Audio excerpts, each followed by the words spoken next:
So I am officially out of work. I wasn't supposed to work. I was actually supposed to bring my computer to the house and just set up my little office. But I went ahead and spoke with my boss, and I'm like, you know what? It's not a total lockdown. I still need to be involved because employees need me, and they're constantly calling me to ask me for legal approaches on what to do if such situations arise. So I'm gonna be in the office in the mornings. In the afternoon, I'll be home working, taking calls. So call me.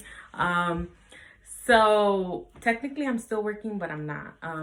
This coronavirus issue is really changing how we're doing things, how we're working, how us working Americans carry out our work duties. So again, in regards to the Emergency Relief Act that went into place 2 days ago, there's a confusion in regards to the 500, more than 500 employees, less than 500 employees, and the less than 50 employees. A lot of fives going on there. So I can understand where the confusion comes.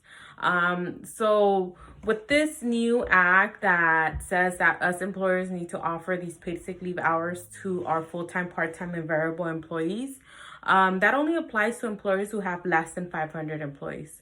Employers that have more than 500 employees, technically what the Congress thinks is that they already have good policies. They're already being offered these sick hours, these vacations, these PTOs. That's what the Congress assumes. So we'll see how that plays out.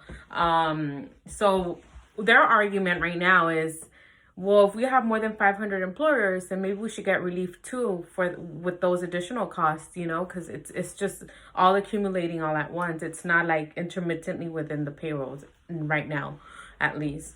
So that's that. In regards to the less than 50 employees, what that means is that the employer that has less than 50 employees, they have to prove that they have some type of financial burden if they offer these sick hours to these employees. It's unfortunate, but if these small employers don't have the cash flow to provide this sick leave to these employees, and they can't wait for that quarterly reimbursement by the federal treasury, which is why right now they're just it's developing, it's in its preliminary, so we'll see how it rolls out.